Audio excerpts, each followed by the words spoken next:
Can I, VC, can I get the event started?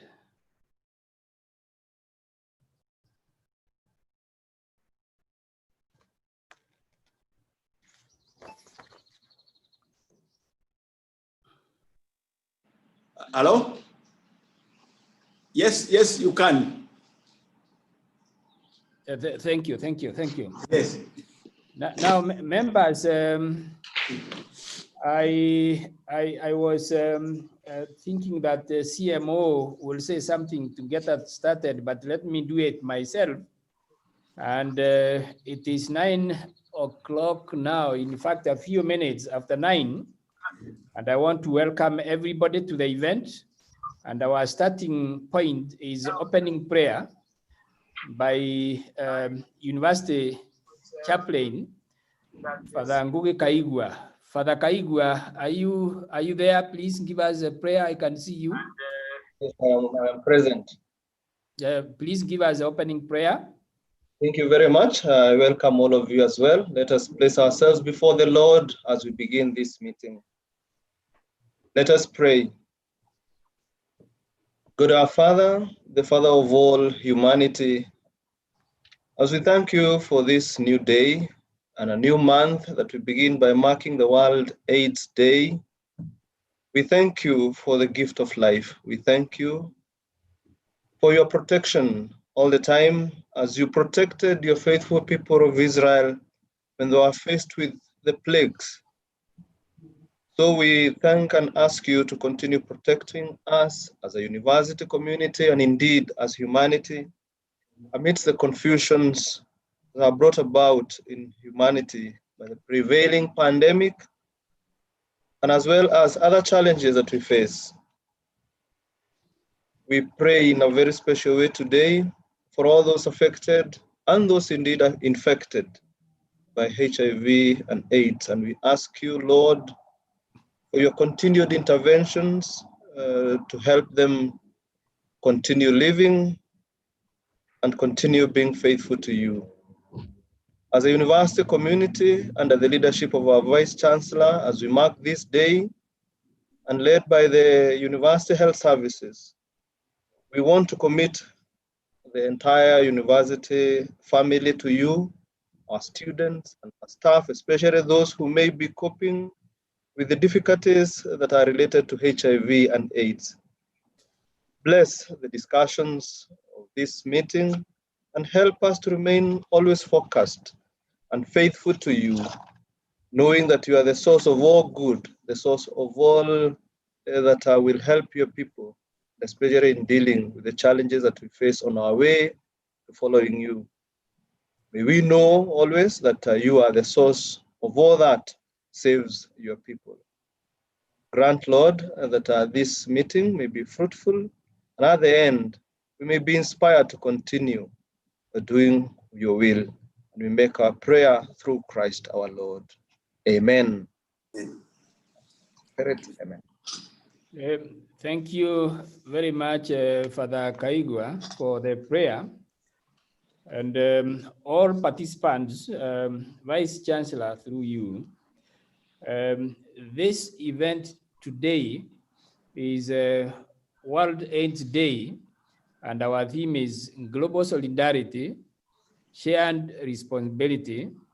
And after the prayer, I would now like to invite the UNSA Council Chair, Mr. Andy Mwendwa Mutua, to make your remarks, and please keep less than 5 minutes. Mutua, UNSA Chair.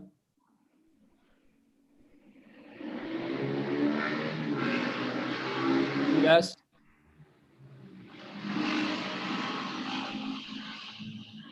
UNSA Chair, are you with us?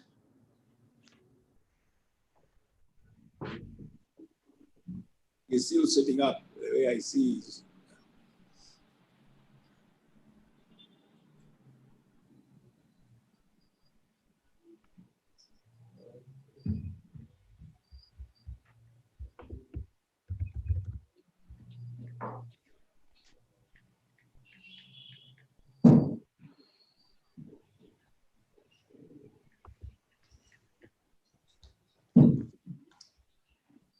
Good morning, everyone.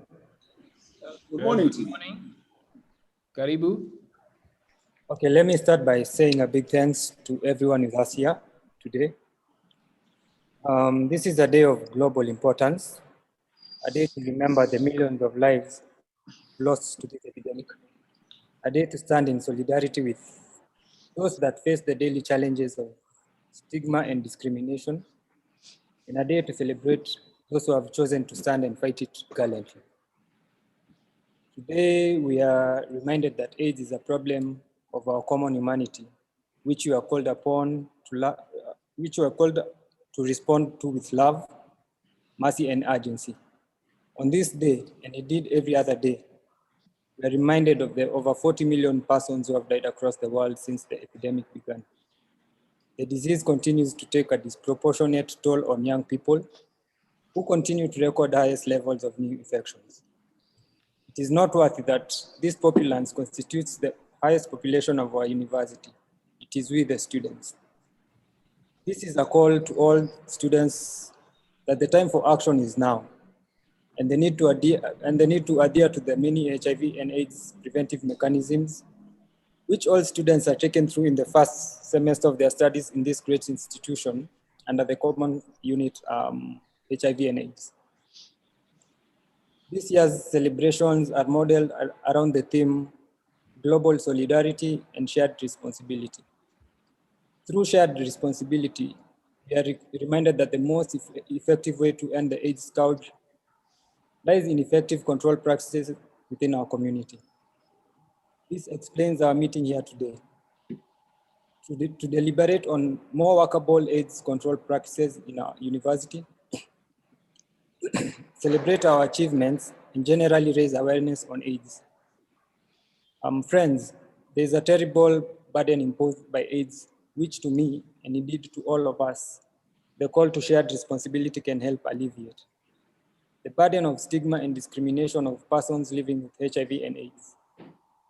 Through shared responsibility, we are also called to tear down the walls of stigma and discrimination of persons affected and infected with HIV and AIDS. May we embrace those in our community that live with HIV as our companions in achieving our mission of creating, preserving, transmitting, and utilizing health. Education, awareness, and prevention are the key. Stigmatization and exclusion is what makes people suffer the most, and we should be in the forefront of the fight against it. Education can be considered a social vaccine against HIV and AIDS. Let us take time to educate ourselves more on the disease and take a further step to educate those around us. In lieu of the same, we are also called to be ambassadors of correct information on HIV and AIDS to the communities that we come from, given the diverse societies that the university draws its student body from. Let us act based on the understanding that eradicating AIDS begins with each one of us. My fellow students, at this point, it is critical for our own sake to add a voice for the need of a people's vaccine to COVID-19. I put out that in dealing with COVID-19, the world cannot afford to make the same mistake it made in the early days of the AIDS pandemic, where those in developing nations were left dying while waiting for something to ameliorate their suffering. Yet those in developed countries could easily access drugs to manage the disease. Thus, the COVID-19 vaccines, and indeed the most recent technologies that aid in management of HIV and all other diseases, must be available to all humans regardless of any stratification that exists among us. Universal healthcare coverage is attainable. We only need to adopt humanistic approaches to healthcare-related issues. We can beat the two pandemics that are currently ravaging the country and the world as in general. To do so, we must invest more in scientific innovations, prevention and testing. We also need to improve access to treatment and care of the infected persons. When we win, we will have a more equal, just, and healthier society. Only global solidarity and shared responsibility will help us guarantee the global goal of ending AIDS by 2030. Thank you. Thank you very much, Edmundwa Mutua. I would now like to call upon sports and welfare representative, and that is Tony Odido. Tony Odido, please. I would like to pass apologies on his behalf. He could not make it to today's meeting due to unavoidable circumstances, but I pass his apologies. Thank you very much. Then I will go ahead and invite the CMO, Dr. Louise Moher, to please address the participants. Dr. Louise Moher, CMO. Thank you, DVC. The Vice Chancellor, University of Nairobi, Professor Stephen Kiama, the Deputy Vice Chancellors present, principals, senators invited, guest speakers, students and staff, ladies and gentlemen, I want to thank you all for joining the University of Nairobi to mark the World's AIDS Day event today. Every year, we reflect on milestones since the early years of the HIV epidemic. Therefore, today I'm honored and humbled to participate in commemorating the 2020 event, whose theme is Global Solidarity, Shared Responsibility. This disease remains a disease of public health importance, since it mainly affects those who are economically productive in a population. This day has become one of the most widely recognized International Health Day, and it's normally marked to commemorate those who have died due to AIDS and other HIV-related complications, raise awareness about the disease, demonstrate international solidarity to those either infected or affected by the disease, celebrate achievements such as increased access to treatment and the preventive services. The UN remains a regional leader in the fight against HIV and AIDS, and it has made tremendous contribution towards the interventions of ending this disease. Within university, we've achieved various things. One, we do have a policy in place which was developed in 2002, which helps us in implementing various intervention strategies. We have a common undergraduate unit that covers HIV to all students. Throughout the year, we carry out regular HIV and AIDS awareness activities in all our campuses, and we're able to provide comprehensive care to our patients using a multidisciplinary approach. Continuously, we engage in strategies to build on the gains that have been achieved, and we continue to collaborate with partners and other stakeholders on research, training, and dissemination of the HIV and AIDS information. We have some challenges. For example, this year's World AIDS Day come in the midst of another global epidemic, the COVID-19, and the pandemic is threatening access to HIV prevention testing and treatment. Therefore, we need to remain alert, and a lot of work needs to be done, focusing mainly on the most at-risk population, such as the young adult, which is the main reason that today we have invited our students so that they can participate in this event. The direct relationship and indirect relationship between HIV and alcohol and drug abuse remains to be a major challenge because of the peer pressure, and therefore most of our activities for the HIV programs are integrated with the alcohol and drug abuse activities. And last but not least is that stigma and discrimination is still a challenge, and it's also trickling to the cases of COVID-19, because we know that some people do not want to be known that they are having COVID-19, and that complicates the issue. So as a way forward, we are going to continue with capacity building to handle the various HIV activities effectively, continue mainstreaming the HIV activities using multifaceted approach, effectively empower our clients to change their attitude and perception about their status, implement evidence-based solutions which are conscious of our clients, continue monitoring and evaluating the effect of COVID-19 on HIV care and management, and request for allocation of more funds to do HIV operational research to help in monitoring and evaluation of evidence-based intervention strategies. And with those few remarks, I wish to thank you all for listening to me, and God bless you all. Thank you very much, CMO, for your guiding remarks.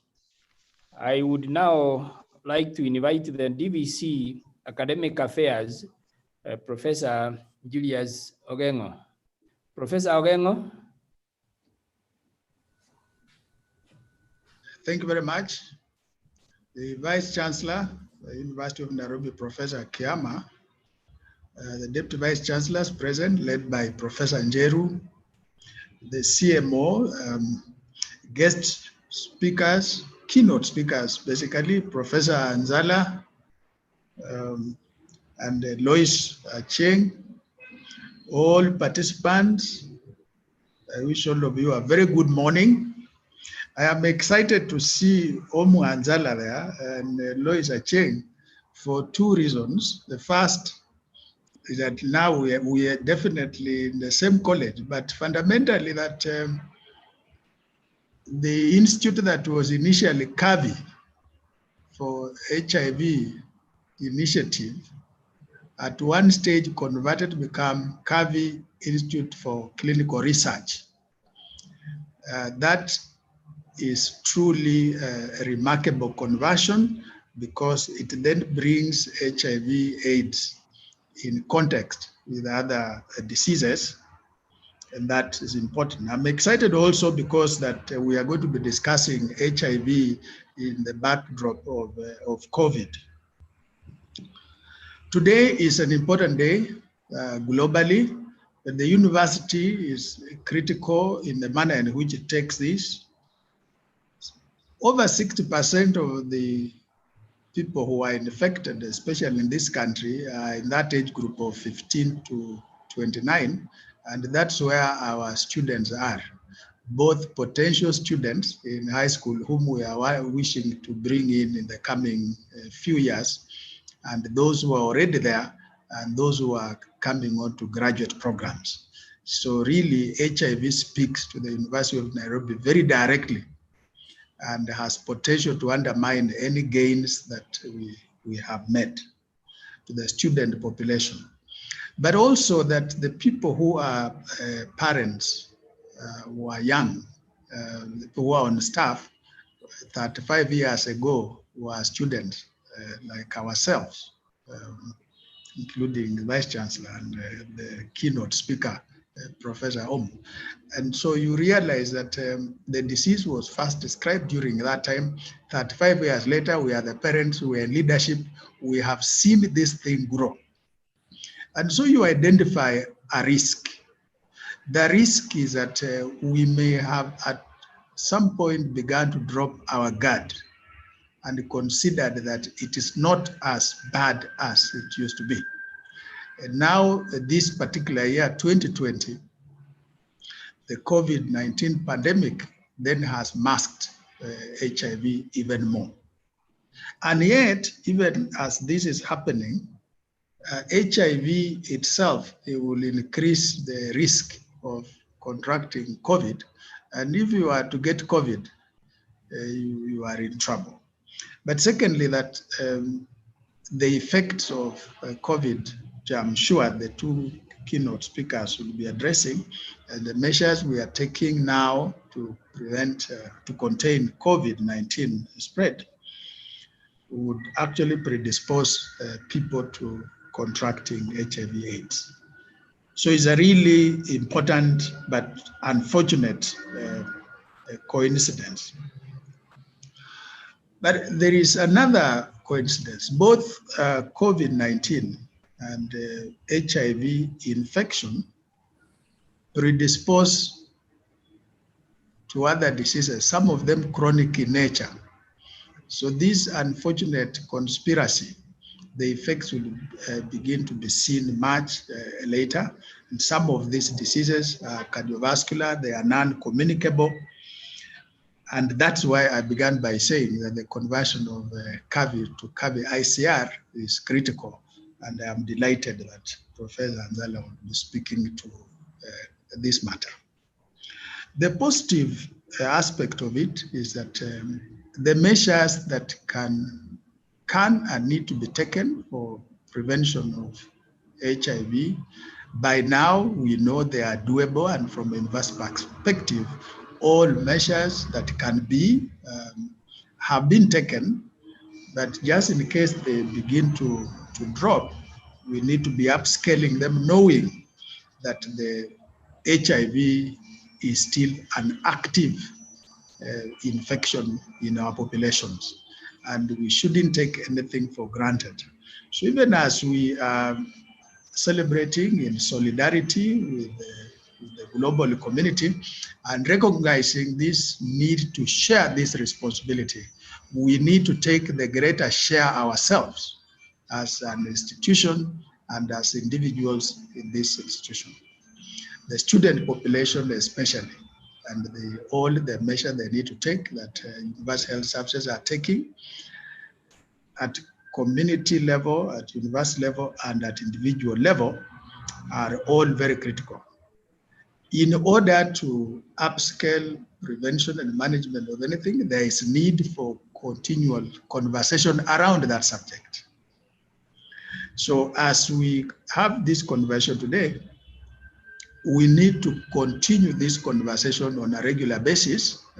Vice Chancellor, it would be good that every so often, even if it were monthly or quarterly, for us to continue this conversation and spread this message to the students as they come, because then a lot of them are growing up in an era when things might have begun to slow down and they get a false impression of safety. And this we commit that we will continue, we will get up programs. We are having a program of sensitizing students against substance abuse. We will then tag these on and run parallel programs, obviously because of the interrelationship.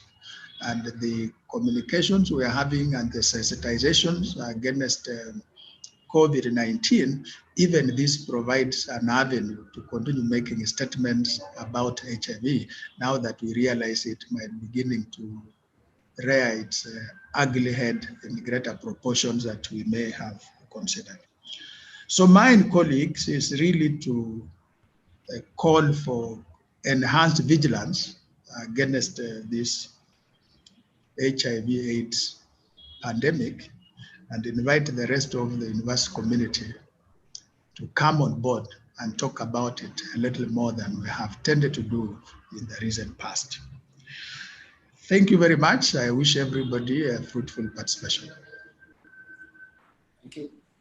Thank you very much, Professor Ogengo, especially for your professional and technical insights. I am sure there are people around us who do not know that you are a medical doctor, and therefore it wouldn't be surprising that you have those technical insights.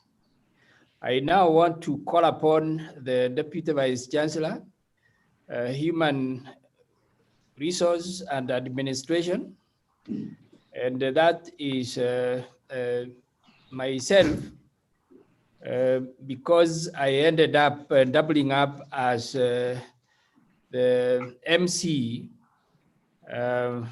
because the CMO did not tell me exactly who she wanted to have as MC. So I took up the role. So I'll do the two until I'm advised otherwise.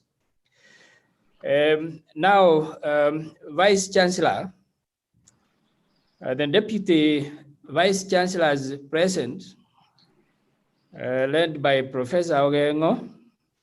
The college principal is present. Chief Medical Officer, Dr. Louise Mohia, and all medical doctors present and the staff, senators, students, Council UNSA chair, and all students present,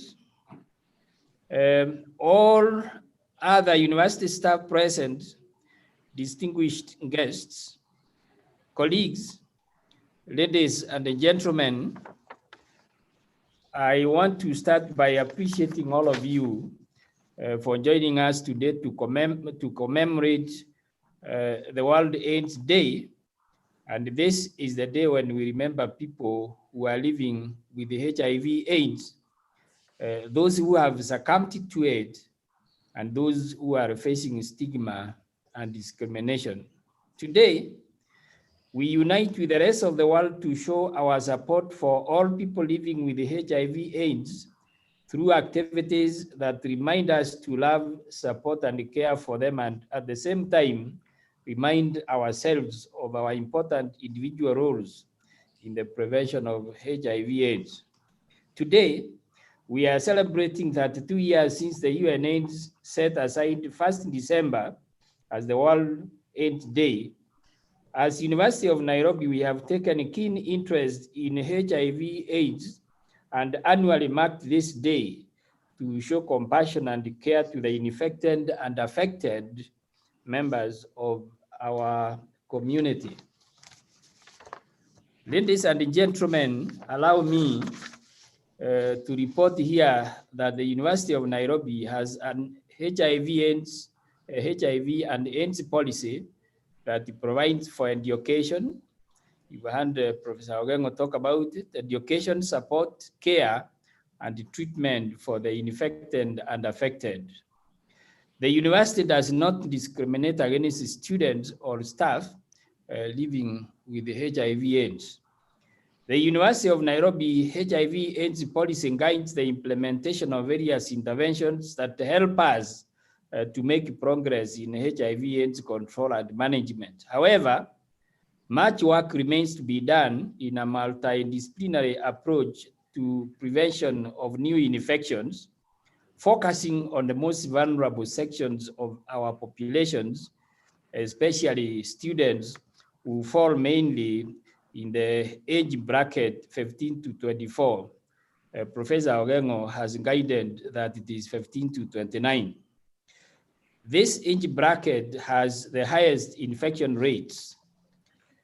In efforts in HIV/AIDS programs, our efforts extend far beyond our borders, and the university has continued to partner with other stakeholders in research, training, and dissemination of HIV/AIDS information.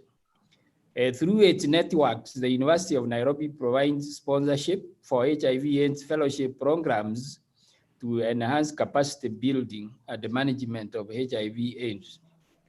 We have seen tremendous results and continue to adopt a multifaceted approach focusing on clinical practice, research, and the policy formulation. The theme for this year's World AIDS Day is global solidarity and shared responsibility in recognition of the investments in the AIDS response in the past few decades that have helped to strengthen health systems and have been supporting the COVID-19 response too. More still needs to be done to further strengthen healthcare and delivery systems and protect healthcare workers. Global solidarity and shared responsibility requires us to view global health responses, including the AIDS response, within different lenses in a progressive manner. It requires the world to come together to ensure that human rights are respected. A human rights approach applied everywhere will produce sustainable results for health. The COVID-19 pandemic has exposed the fault lines in society and how key populations have been left behind in many parts of the world. COVID-19 has demonstrated that during a pandemic, no one is safe until everyone is safe. Leaving our people behind, therefore, is not an option if we are to succeed. Eliminating stigma and discrimination, putting people at the center and grounding our responses in human rights and gender-responsive approaches are key to ending the colliding pandemics of HIV, AIDS, and COVID-19. As a university community, I would like to encourage all of us to join hands, work together to prevent new infections, and encourage those infected and affected to take up the services offered and use our talents and the gifts to come up with innovative ways to help this community. I wish to thank all those who have made a concerted effort and those who have contributed immensely to the successful organization of these virtual celebrations. it is now my great pleasure to acknowledge the presence of our chief guest, and therefore call upon the Vice Chancellor, Professor Stephen Kiama Gitahi, to address the participants and the guests to this event. Professor Gitahi Kiama, please, Vice Chancellor. Yes, thank you, Professor Jero, the DVC Human Resource Administration.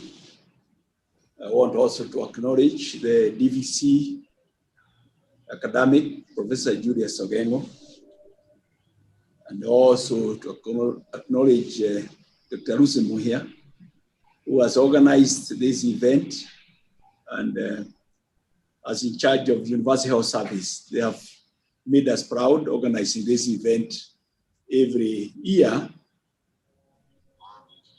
I also want to acknowledge the UNSA Council Chair, Eddie Mwedwa Mutua. It's good to listen to you and also to know that you are leading the rest of the students in commemoration of this day with the theme Global Solidarity and Shared Responsibility. I'm keen also later to listen to two experts in the field, Professor Omu and Sarah, who will be sharing on the challenges of managing HIV during COVID-19 pandemic, and also Royce Acien Ombadio, who will be sharing on COVID-19 severity in HIV-infected persons and the recent threats. I think we heard from the beginning when the COVID-19 visited us that it affects most the immunocompromised and those with underlying conditions. So I think this will be a very, very interesting discussion you have chosen. And I believe that all those who participate in this conference, in this day meeting, will learn much more than just the usual, because today we are living in what people are calling the new normal in this COVID-19 pandemic. I want to acknowledge also all the partners who have helped to bring this day to be, and all those who are participating online. Ladies and gentlemen, I want to thank you for joining the University of Nairobi and the international community in commemoration of the World's AIDS Day.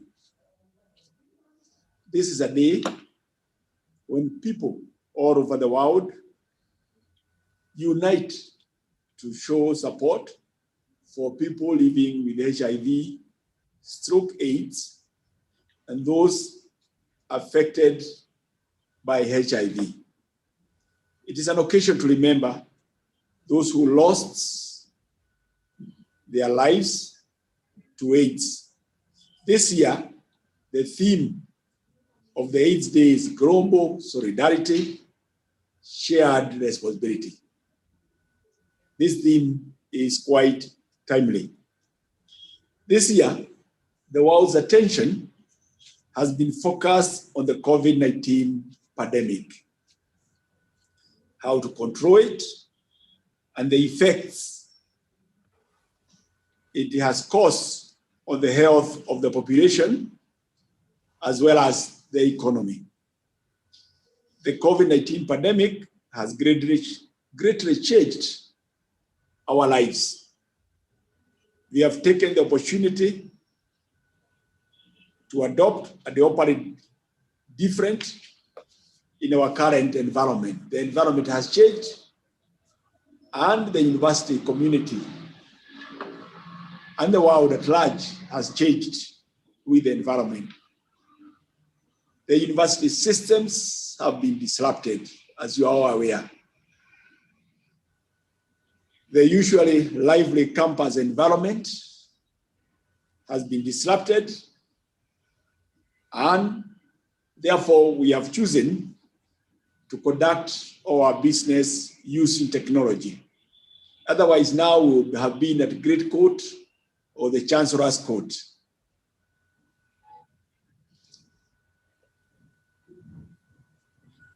With science, we are hopeful that we will continue to adopt and be able to carry out our business as expected. The COVID-19 crisis has affected people living with HIV/AIDS. The university has played and continue to play a leadership role and has also attained commendable success in the AIDS response, as well as being key in responding to COVID-19. The University of Nairobi has provided support to the community and beyond through health services to the affected person and providing them with information as necessary. We do this because we believe it is within our mandate as a university to make the world a healthier place for all of us. World AIDS Day, ladies and gentlemen, provides an opportunity for all the people worldwide to unite to support the HIV/AIDS activities and show their support for people living with AIDS. It is also a day to take stock of our achievements in response to AIDS and bring into focus what remains to be done in order to eradicate the scourge. AIDS continue to undermine developmental efforts, including the well-stated strategy for reduction of poverty and hunger globally. HIV has serious negative health and economic implications because most vulnerable populations are those who are economically productive. It is laudable to note that Kenya's sustainable campaign has made progress in national infection prevalence, which has reduced from 14% in the late 1990s to 4.8% this year. However, ladies and gentlemen, the country still experiences new infections annually, with 60% of the new infection occurring among the youth aged between 13 and 24 years. And this has already been mentioned. The theme for this year's World AIDS Day, as I mentioned earlier, is global solidarity and shared responsibility. The campaign will explore different aspects of HIV prevention and how they relate to specific groups of people, such as adolescent girls and young women, key populations, and people living with HIV. It also offers people space to express their views on what they think needs to be done to strengthen HIV prevention efforts. Allow me to report here that the University of Nairobi has on HIV and as an HIV and AIDS policy that provides education support, care, and treatment for the infected and the affected. The University of Nairobi does not discriminate against students or staff living with HIV/AIDS. The university carries out the following programs, among others: HIV and AIDS sensitization in all campuses, HIV testing and counseling in all campuses, comprehensive care, including provision of antiretroviral drugs to those living with HIV AIDS, psychosocial support and counseling, voluntary medical male circumcision, continuous research and collaboration, like continues to be carrying out in the College of Health Sciences, condom education and distribution, support for needy students and student organizations, as well as HIV and AIDS mainstreaming. Fellow participants, alcohol and drug abuse is a major barrier in the prevention of HIV. I therefore urge all those who abuse alcohol and drug to change their behavior in order to avoid infection with HIV. The university has a policy on alcohol and drug abuse too, and is carrying out programs on education, treatment, and rehabilitation as a response. University departments are expected to mainstream HIV/AIDS, alcohol and drug abuse activities as part of eliminating the scourge and securing a future for both our staff and students. I wish to thank all those who have made a concerted effort and those who have contributed immensely in HIV/AIDS work. We have come a long way together since the HIV/AIDS epidemic emerged, and we shall continue to forge ahead to help bring it to a halt. We look forward to seeing your contribution in solidarity to help us rejuvenate our efforts to re-empower HIV prevention and to demonstrate leadership in moving forward, and thus examine the essential question: how do we advance the HIV response during the COVID-19 pandemic? And two of our experts, Professor Umanzala and Joyce Ombadio, will be talking about this shortly. This is a day when we make a firm commitment to sustain the achievements of the past decades and do more to better and reach further for the ultimate victory over HIV/AIDS. We have lived with this pandemic for more than 3 decades. We have seen that it has affected many. We have also seen the pain suffered by people who are stigmatized and discriminated against because of their status. And the Chief Medical Officer has already mentioned about this. We have excluded them from accessing the support, care, and treatment services they do separately need. We need to continuously continue to exercise the value of care at all times. UN has worked hard to address the pandemic and to find ways to ensure that this suffering is ameliorated. The biomedical discoveries have continued to expand preventive treatment and care and support services to those affected by HIV/AIDS, thus improving their quality of life. These achievements and progress must not be halted by uncertainty created by the COVID-19 crisis. For the current COVID-19 pandemic has the potential, ladies and gentlemen, to disrupt health services.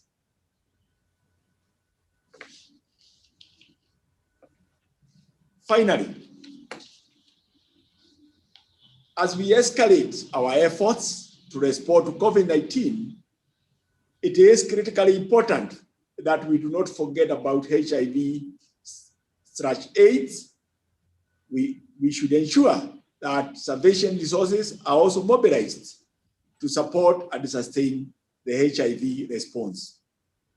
The HIV epidemic is far from over. We cannot ignore it. If we do that, then we risk the danger of losing control of the epidemic and the gains that we have made so far.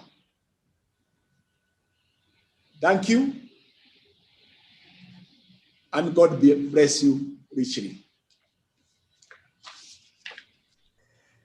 Thank you very much, Vice Chancellor. Ladies and gentlemen, I want to thank the Vice Chancellor for that all-encompassing presentation, which is multifaceted and educative, especially for the youth and the vulnerable, and also for articulating the position of the University of Nairobi with regard to the pandemic, COVID-19 and HIV AIDS.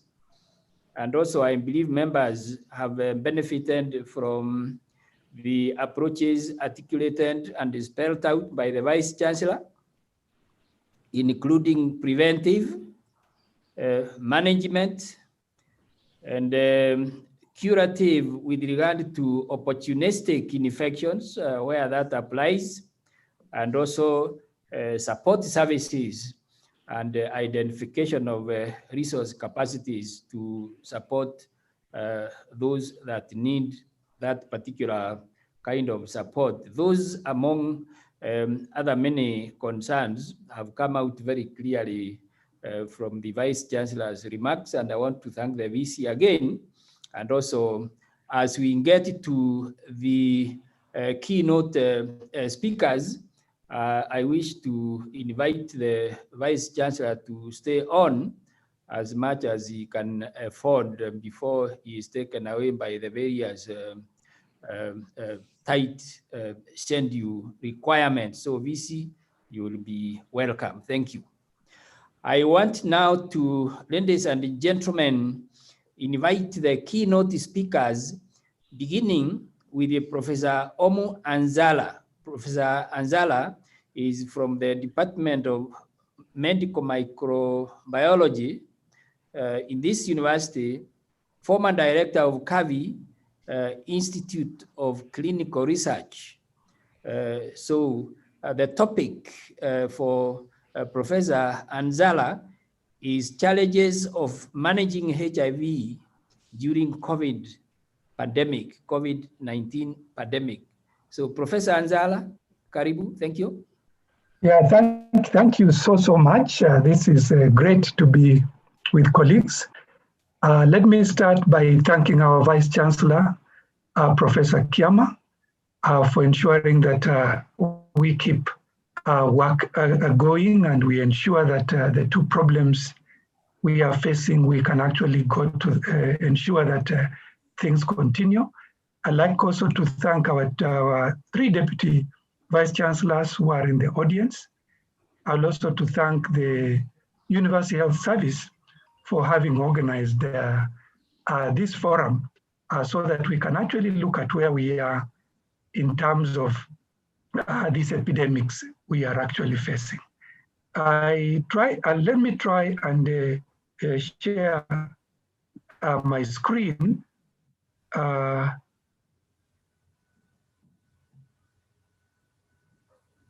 Okay.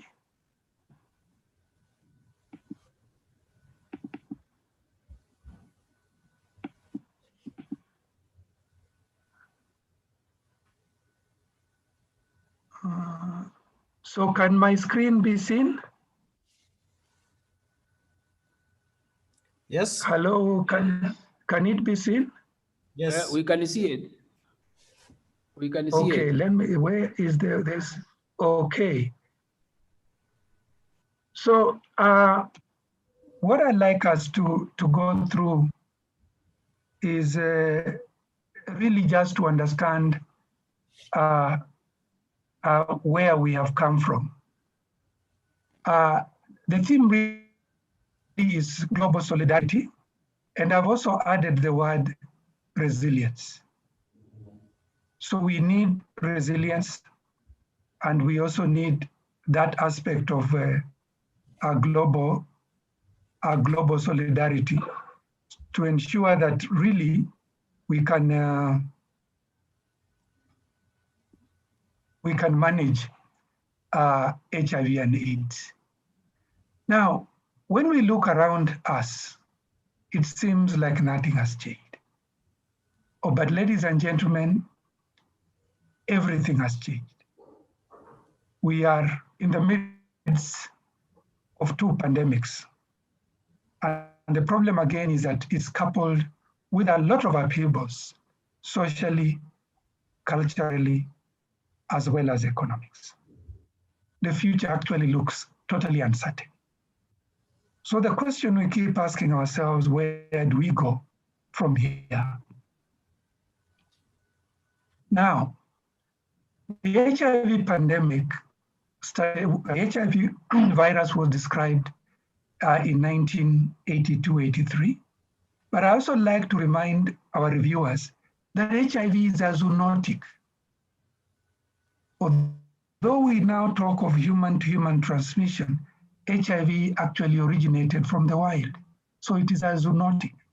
And I say zoonotic, I want also to think of COVID, which is also a zoonotic.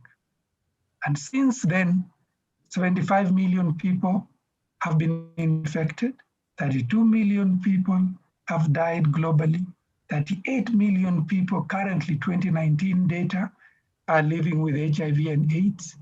1.7 million people died last year alone. And got infected, 1.7 million people got infected last year alone, and about 700,000 AIDS-related deaths. So the issue then is, where is the problem? Although major progress has been made in development of drugs and other preventive measures, HIV seems to hang around through all these years. Come to Kenya. I don't know where most of you are in 1987, but the first HIV case in Kenya was diagnosed in 1987. And this was by the late Professor Cholandinya, and also Professor Arthur Obel. And this was a patient who had emanated from Mumias. Since then, looking at the data of 2019, we have 1.7 million people living with HIV in this country. And if we unpack it a little bit, we see that adults amount 1.4, children are about 120,000, and youth are 191,000. And this is looking at 2019 data. If we look at trends in terms of new infections, looking at 2017, 2018, 2019, we see that totally 2019, we have had, from 2017 to 2019, we have actually had a slow and steady decrease in the number of new infections, from 62,000 in 2017 to 45,000 in 2019. But ladies and gentlemen, this is not good enough. If you look at children, even with the major problems of mother-to-child transmission in terms of stopping that, you can actually see that the numbers have not changed much. So the issue then is that, where is the problem? If you look at what has been done so far, you'll actually realize that a lot of work has been done to achieve where we have reached so far in this country. We have targeted testing, just the way our Vice Chancellor said. We have early initiation of therapy, test and treat. We have assisted partner notification in the sense that if your partner has HIV, although the law does not allow the healthcare professionals to tell the partner, but there's a system of assisted partner notification. There's prevention of mother to child, and you can see the data I showed you that that issue is still a lingering problem. We have voluntary male circumcision. We have now pre-exposure prophylaxis. We have follow-up of people living with HIV at comprehensive care clinics. We have worked very hard to ensure there's proper commodity management, the drugs, and all the monitoring that is required. And there has been massive community engagement. So all these things, ladies and gentlemen, are going on. But the numbers are not just getting down as we expected. 1.7 million infections in 2019. We have progressed, but we have a long way to go. The predictions and the target was that by 2018, we should be moving down to about 500 infections a year. But you can see the target. We are unlikely to actually reach that particular target. And then the progress in eliminating HIV epidemic is still not matching our global ambitions. You can actually be able to see that the biggest risk are among female sex workers. The other biggest risk is among men who have sex with men. But from our studies in the last 2 years at CAVI, we are beginning to see another emerging risk cohort. And these are youth and young adults. These are people between the age of 18 and about 30. And this is also the age group where you are beginning to notice a very high rate of pregnancy. So where you see a pregnancy, you are likely to see an HIV infection. You're also likely to see STI infection. In addition to female sex workers, in addition to men who have sex with men, an emerging risk group is youth and young adults. And work really needs to be done because this is the age group that is in our universities. So we have really to do a lot of work. Now, in terms of effective prevention technologies, we have a whole host of things, ladies and gentlemen. And this is what we call the HIV Prevention Toolbox. We are managing sexually transmitted infections. We are offering voluntary male circumcision. We are HIV testing and counseling. There is, to some extent, use of microbicides, but they have not worked very well. There is treatment of drug and alcohol abuse because we know that these are really enablers of HIV transmission. We are offering clean needles for those who are addicted. We are educating and offering behavior modification from our counselors. We are ensuring that blood supply is completely clean. We are ensuring that we can test and treat as early as possible. We are also ensuring that condoms are available, and we are looking at mother-to-child transmission. And the latest that came in the last 3 or 4 years is the use of oral PrEP, that is pre-exposure prophylaxis. But from studies done in Kenya and elsewhere, we thought initially that oral PrEP would actually work very well. These are drugs, these are antiretroviral drugs that are given to individuals who perceive to be at risk so they can use them and prevent HIV infection. However, there have been challenges with oral PrEP because they are the same drugs that are used for treatment of HIV. They are perceived to have side effects, require daily dosing, also require medical monitoring. So looking at this toolbox and realizing the numbers I've just given you, ladies and gentlemen. So from where I sit as a researcher who has been in HIV AIDS for a long time, what we actually need is a vaccine. What we need is a vaccine. And the technologies are now changing. The vaccines that we were looking at way before and the platforms are becoming easier. So this is really the direction we want to be able to take. And why do we say so? We say so because we thought that pre-exposure prophylaxis would work. But when we look at the percentage of participants that come to the clinics to pick drugs for oral PrEP and the drug levels and look at effectiveness, you can see that if you take PrEP religiously as it is required, it can actually protect HIV almost 80%. But if you pick drugs and you don't take PrEP, then you don't get protected at all. And this is data that we have actually summarized from so many studies, from CAPRISA study in South Africa, from the partner studies, several of them. So clearly showing us that if you take PrEP, you will be protected from HIV. But if you don't take, then you will not be protected. But we have seen clearly that the uptake of PrEP has not really worked. And the reason why PrEP has not worked, there's been poor adherence and uptake. People say side effects, people say issues of knowledge, people talk of stigma, people talk of factors of daily life because you must take it daily. People talk of busy schedules, they run out of medication. Others say they lack social support, family. Other participants report daily demand. So there are a lot of issues with PrEP. So PrEP, what we thought 3, 4, 5 years ago has not actually turned out to be the case. And also the issue of treatment. 4 or 5 years ago, we thought that we could treat ourselves out of HIV AIDS epidemic. We now know that we cannot treat ourselves.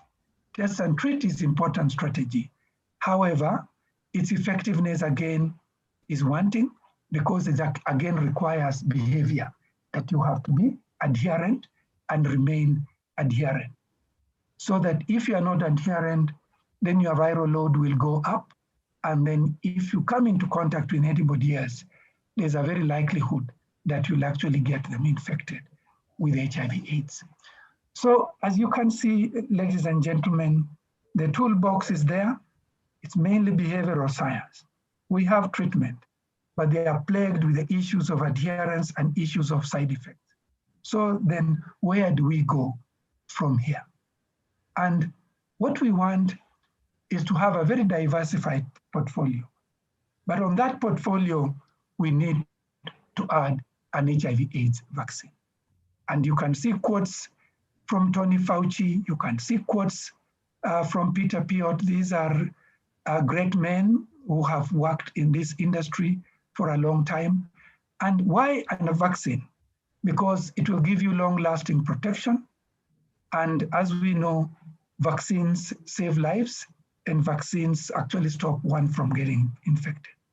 There's potential for wide confidential distribution. We also can mitigate against adherence challenges because once you've been given 1 or 2 doses, that's it.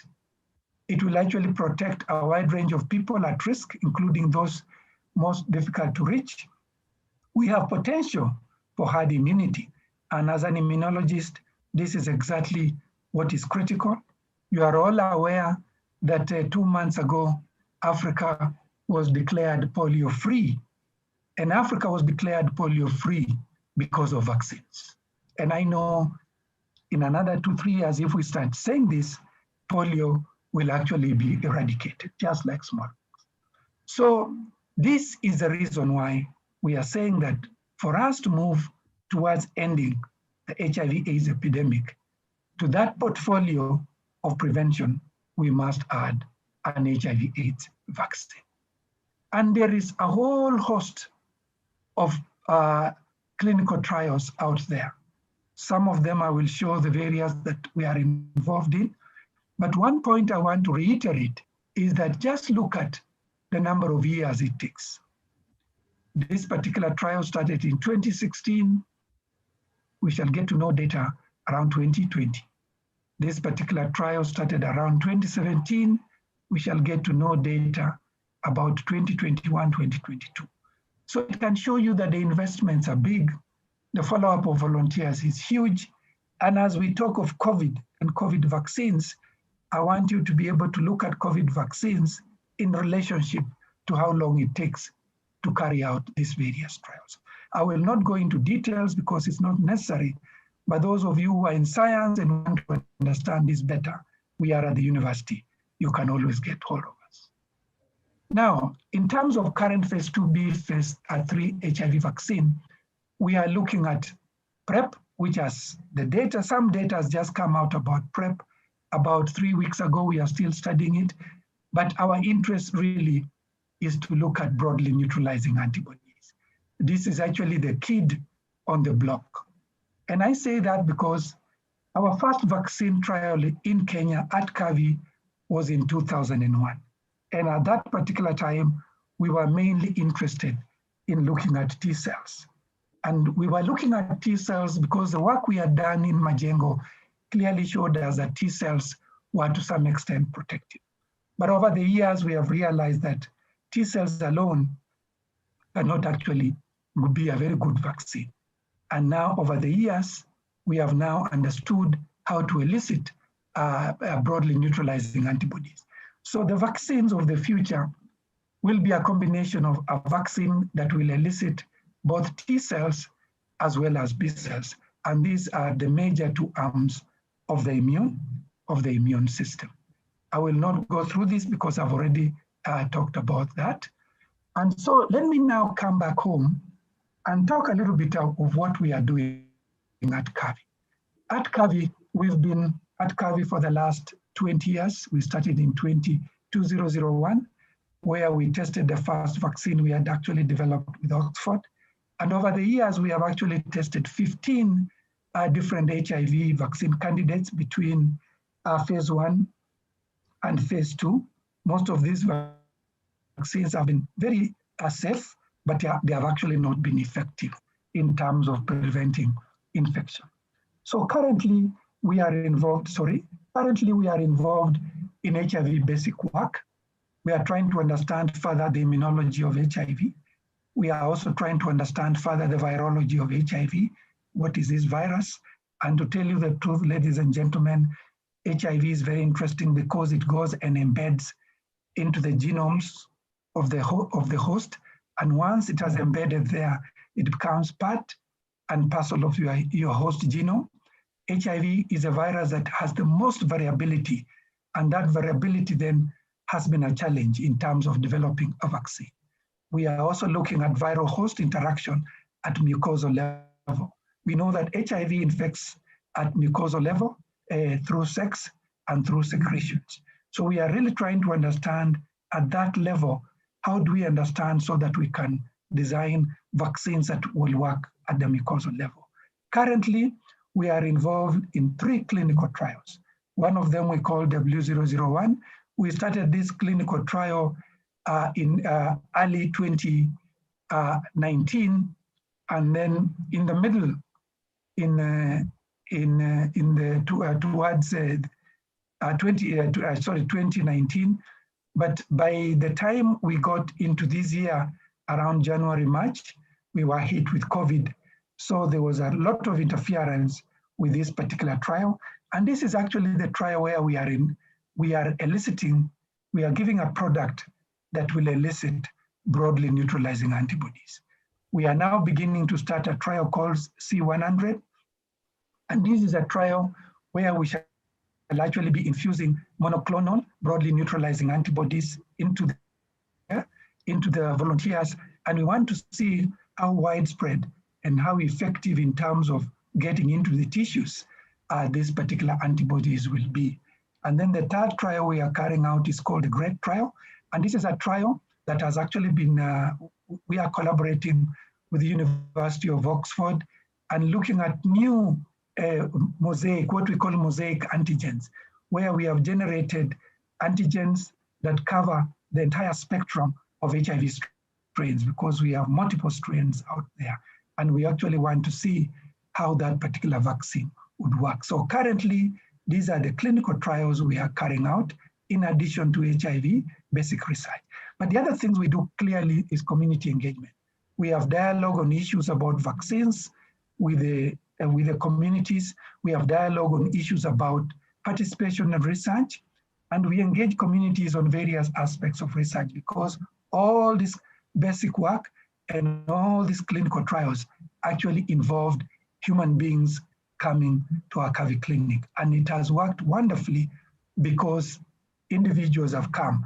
And not to forget, Vice Chancellor, ladies and gentlemen, we tested phase 1 and phase 2 Ebola vaccine. The Ebola vaccine that has been licensed, that is being used in Western Uganda, DRC, Congo, and Rwanda, that vaccine was actually tested here at Kavi between 2014 and 2018. We did a phase 1, we did a phase 2. So I can tell you that in terms of community and in terms of getting individuals to come and participate in research clinical trials, Kenyans have actually done very well. So when you hear of the Janssen & Janssen Ebola vaccine, all of us must be proud because we were part and parcel of that discovery. Now, advancing the development of HIV vaccine, humoral immunity, broadly neutralizing antibodies, this is the direction we want to go. And also looking at cellular immunity, CD4, CD8 cells, that is the direction we want. Why the two? The antibody will bind to the virus if it works very well and stop the virus from infecting the cell. The CD8 T cell, should the virus infect, the CD8 T cell will actually be there to kill the HIV infected cell. So this is exactly the immune aspect and the antigens that we want to put together and the kind of vaccine that we want to look at. And this must go hand in hand in looking at virus-host interaction. So some of the things that we are doing, and this is a very clever way of doing it, we are bringing in, HIV, chronically HIV infected individuals who have been infected for a long time, but who have controlled the HIV very well. We collect blood, and from these individuals, we try to isolate broadly neutralizing antibodies. So once we have isolated these broadly neutralizing these antibodies, first of all, we go ahead to find out whether they are actually neutralizing. And then we begin to look at whether they are IgG, whether they are IgM, we completely unpack. And once we get to know that they are neutralizing, then we do antibody expression. Once we have that, now we begin to understand what part of the HIV are these antibodies responding to. And with that, then we use a technique called reverse vaccinology, where now you know the antibody epitope, you design the antigen based on this antigen epitope, and this now becomes the vaccine. And in addition to that, we want to see whether these antibodies can actually be therapeutic. This is actually a new technology that has just come in the last 5 or 6 years.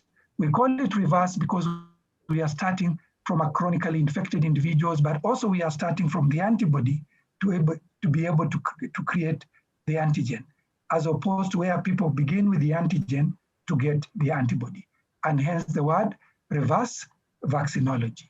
So this is part of the work that is going on at Kavi. We are also a center of excellence in mucosal immunology, Vice Chancellor, because we know that it is at the surfaces that HIV infects. And this mucosal immunology is also excellent to us because it's a platform that already exists. And we are beginning to use this platform also to understand COVID, because also realize that COVID is also a mucosal infection because it infects through the nostrils and through the lungs. So we are trying to understand nasopharyngeal secretions, active saliva, oral fluids, rectal secretions, cells, semen, foreskin, cervical secretions, because these are the sites and these are the fluids that really transmit HIV infection. And as we look at these fluids, we look at them in relationship to the virus and in relationship to immunology, both the T cells as well as the B cells. And why do I say we are a center? Because we are actually been training the African region. Individuals have been coming to Kavi for us actually to train them through all these aspects of mucosal immunology. And what we look at is actually this question: the distribution of antibodies across rectal and cervical secretions to just look at how the antibodies come in and how the virus can actually penetrate these particular surfaces. And we have excellent work looking at the endocervix, looking at the ectocervix, and just looking at through microscopy how these viruses are trapped through the mucus, or how some of these viruses actually are able to penetrate live from the surface right into the inside. So imaging that we brought the technology in 3 years ago is actually assisting us. And with this imaging, we can actually put in drugs, we can actually put in antibodies to see whether these antibodies will actually stop the virus from moving from the outside into the inside and therefore cause infection. Virus trapping with the mucus. So these are some of the technologies we are using to really understand vaccines and also understand drugs. And then as I conclude, Vice Chancellor, now funding has stagnated and funding is also declining. And yet the HIV AIDS epidemic has not gone away. And the worst of them all is that the biggest funders of HIV vaccine research are just 2 people, the US government, Bill and Melinda Gates Foundation. We actually need more partners and more resources. We need to expand this resource and engagement.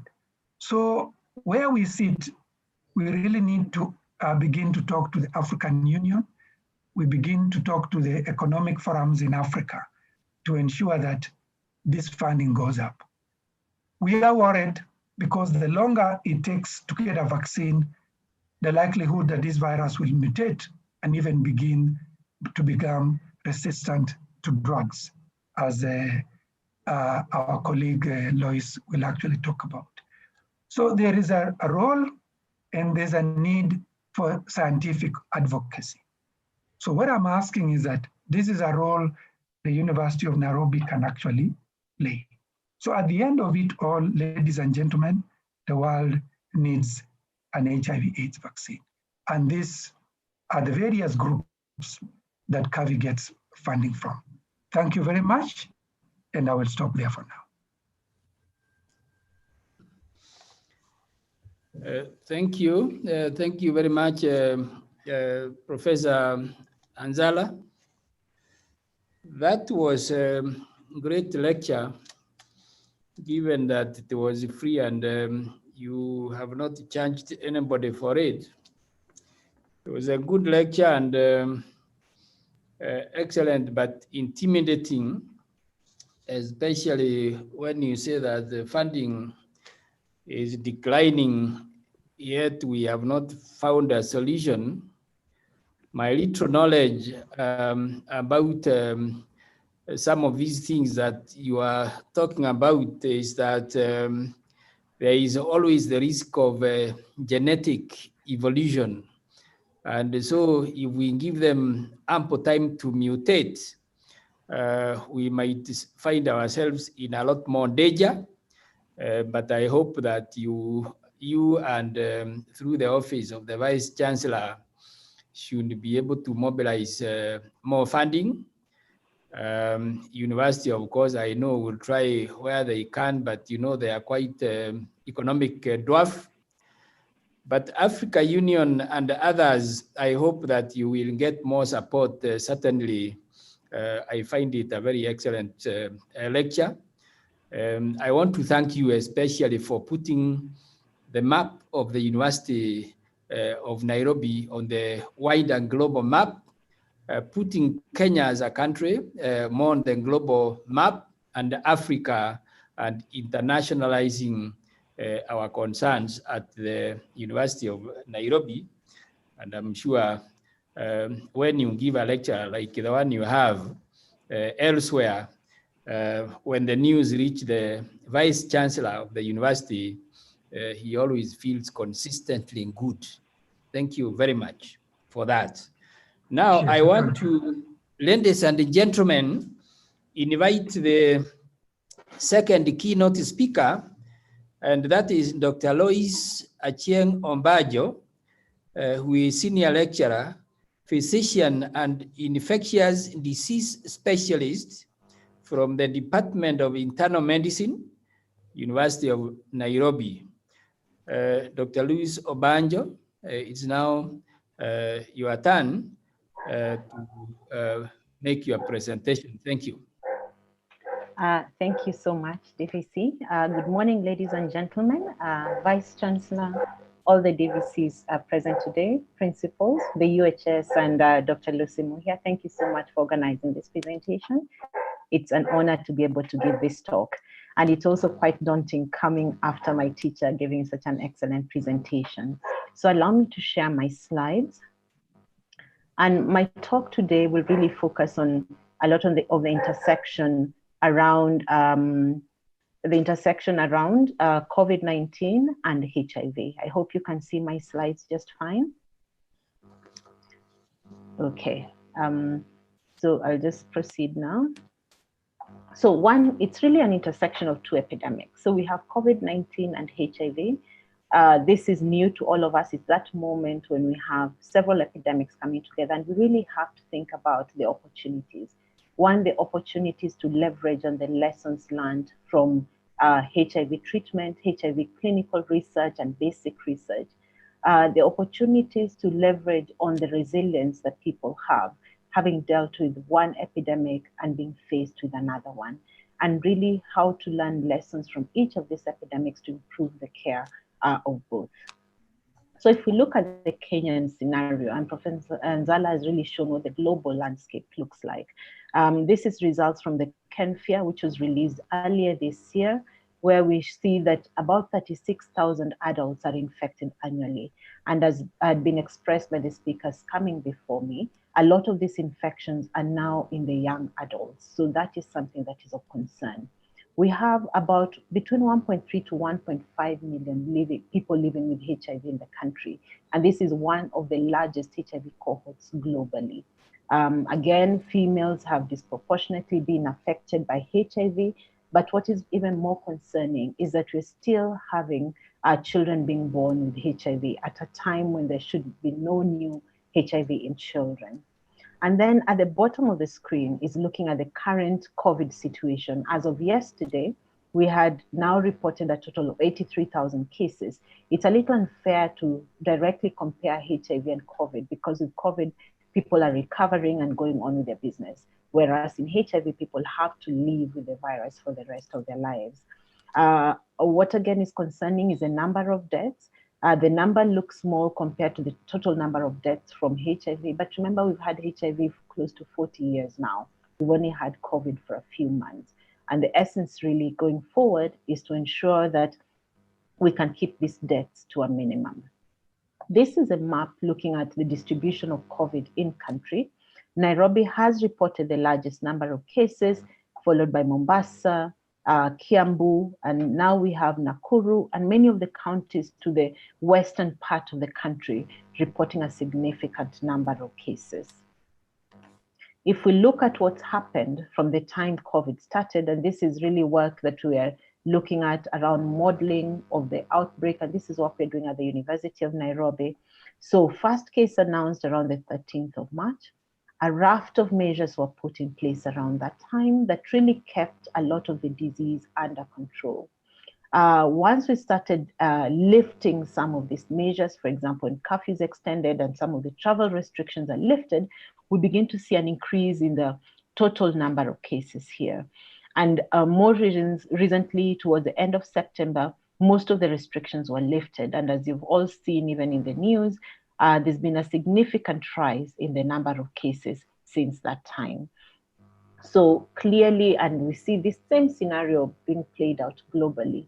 As we begin to lift restrictions, we begin to have a lot more cases, especially where those restrictions are lifted and there isn't that individual responsibility around wearing of masks and avoiding of public gatherings. So this is something that we probably continue to battle with for several months to come, where we may see spikes, waxing and waning in the amount of disease we see over time.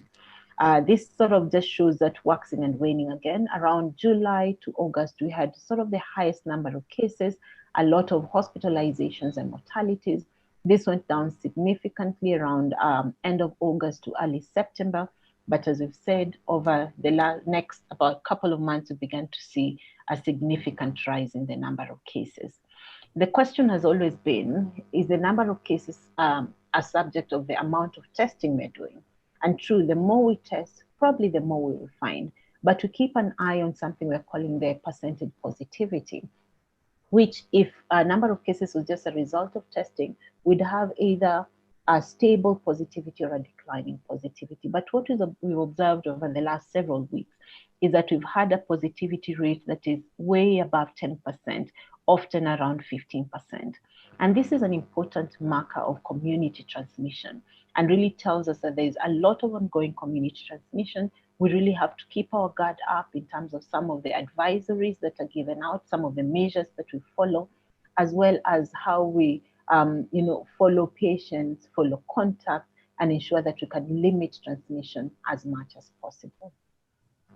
The number of daily admissions has gone up as well. Over the last few months, I've managed a lot of COVID patients and a lot of HIV patients as well. COVID has sort of drawn us away from a lot of the HIV care just because of the severity and acuteness with which it presents. But just looking at the trajectory over time, and you can see that over the last few weeks, again, we've managed a significant number of patients in hospital. We've seen a lot of severe cases requiring hospitalization. When we look at mortality, which is another important metric when looking at how much transmission we have, we see that again, around July and August, when we had the highest number of cases, we had significant mortalities, about 95 per week that went down. And over the last few weeks, again, we've seen a rise in mortality. Unfortunately, we've lost some of our colleagues in this battle, colleagues in the university, and we really just have to keep guard to make sure that this trend goes down. Looking at how COVID has impacted on other healthcare services, we have been tracking data from the DHIS, which sort of summarizes all the data generated by all healthcare facilities. And what we see that from March, when the first case of COVID was reported, attendance to outpatient facilities went down significantly. And this has continued to remain a little lower than what we've seen every year. So what does this mean for us? One is that patients who have other illnesses may be staying home, and we may have to deal with complications of diseases that could have been treated well. If you're looking at the area of HIV, it means that people may not be tested and may not access treatment for HIV. So as time goes on, we really have to think about how we keep our healthcare facilities open to allow management of patients who have other conditions. So looking at the impact on the HIV program nationally. So this is the number of HIV tests that are performed annually. So the blue line reflecting what happened in 2019 and the red line what's been happening in 2020. And for sure, we've seen a decline in the number of HIV tests that are being performed month on month for the period since we had the onset of COVID. The other impact has been on the patients who are now newly enrolled on antiretroviral therapy. So these are people who've been tested, found to be positive, linked to a HIV treatment facility, and started on antiretroviral therapy. And if we compare with 2019, which is the line in red, we see that in 2020, again, we've had a decline in the number of people accessing HIV treatment. What this means is that the more people you have who are not on treatment, the higher the transmission of HIV. So as long as we have a lot of people not accessing care, we'll have more people newly acquiring HIV because transmission is increased. Again, for total number of people who are accessing HIV treatment, the red line reflects what was happening in 2019. Through the year, we saw a small increase in number of people accessing HIV treatment as more and more people get diagnosed with HIV. This line has remained fairly flat in 2020, and it's really because of the factors I've just mentioned previously. So some of the impacts on the HIV program is one, at the onset of COVID, there are certain programmatic decisions that had to be made in order to ensure that patients had access to care. So one of the things that we had to do was give patients longer prescription. Previously, we had patients coming in at least every 3 months for care. Now we had to give patients treatment sometimes even up to 6 months, so that if there was a lockdown or travel restrictions and they were not able to come into care, they still had treatment. There was also a program decision to ask patients to pick medication from the nearest clinic, so that if I traveled to my village and there was a lockdown, I could walk to the nearest HIV treatment clinic and I'll be able to get treatment. There were also significant changes in patient flow within clinics so as to reduce the risk of transmission between patients, risk of transmission of COVID between patients, as well as risk of transmission to the healthcare workers. Of course, with time, we saw travel restrictions, and we also began to see COVID-19 infections in our HIV patients. There's also been a large reassignment of HIV infrastructure to COVID. And this has largely been in the area of diagnostics, where a lot of the PCR machines are now used for COVID diagnostics as opposed to HIV viral loads. And this has resulted in a significant delay in getting some of the results we require for HIV patients. In terms of impact of COVID on patients, I think one of the highest number of calls we got at the beginning of this outbreak was from HIV patients because they were afraid. There was all this information in the media that, you know, anyone who's immunosuppressed will have worse outcomes. So there were the issues of fear and the questions on whether patients were at higher risk for severe infections or at higher risk for mortality. There were questions about how best patients could protect themselves. And the questions we got was, what can I eat to keep safe? What medicine can I take to keep safe? The questions around access to masks for most of the population was also quite significant. What we've seen in clinical practice is that many HIV patients who are previously undiagnosed or had been diagnosed previously but had not started treatment came up with acute respiratory symptoms. And the question then, is it HIV or and the co-infections that are associated with HIV, or was this COVID? Then, of course, there's a challenge of diagnosis and management of COVID in the context of HIV. There's such a wide range of differentials when someone who has severe or advanced HIV comes in with respiratory symptoms. Is it TB? Is it some other pneumonia? Or is it COVID? And of course, as I mentioned before, there have been challenges of diagnostics because of reassignment of a lot of the equipment. So the question then is, what is the impact of HIV on COVID? And there are sort of three questions we ask here. So one, could HIV worsen COVID-19 outcomes? And the answer theoretically is yes. One, because we know if someone has untreated HIV and their CD4 count is very low, then they're at risk of multiple infections. The other thing is that many of our HIV patients actually have comorbidities that are known to be risk factors for HIV, for COVID-19, my apologies. So you'll find that HIV patients will have risk factors such as hypertension, heart disease, diabetes. And as we know, these are risk factors for severe COVID-19. On the flip side, there's a question of, could HIV improve COVID-19 outcomes? And again, the answer is theoretically yes. And the reason I say theoretically yes for this too is because we're still not very sure about this. And the reason why theoretically HIV could improve COVID-19 outcomes is that one, the immune response in HIV patients could be altered. And we know that a lot of the damage that comes because of COVID-19 is mediated by the body's immune response. So if that immune response is altered, then it means the severity that we see could potentially be less. Many of the drugs we use in HIV treatment have been shown in vitro to affect multiplication of the COVID-19 virus. And indeed, early in this outbreak, we tried drugs that are used as antiretrovirals. Unfortunately, none of these have been shown to impact on COVID-19 outcomes. And as I mentioned before, HIV does complicate COVID-19 care because it gives you a wider range of differentials with which you have to work. And it may also lead to patients presenting very late with other infections that you really need to think about. So there have been a few studies looking at some of these questions. And this was a Spanish study that looked at what was the risk of COVID-19 in HIV patients and what were their outcomes.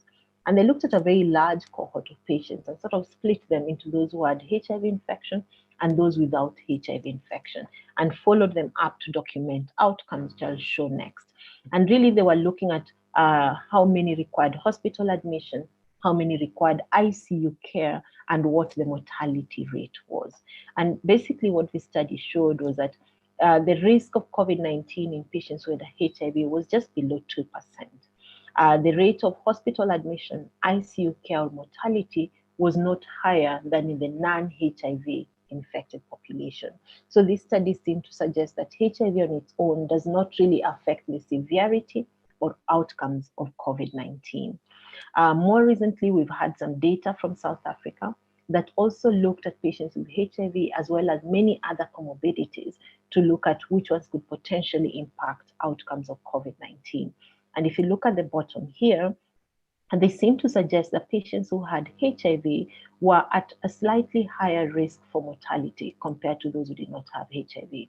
A rider to this, however, was that many of the patients who had HIV, as I mentioned earlier, also had multiple comorbidities, cardiovascular disease and hypertension, so had other risk factors for mortality. And this still leaves us with the question, does HIV on its own actually increase the risk of mortality with COVID-19?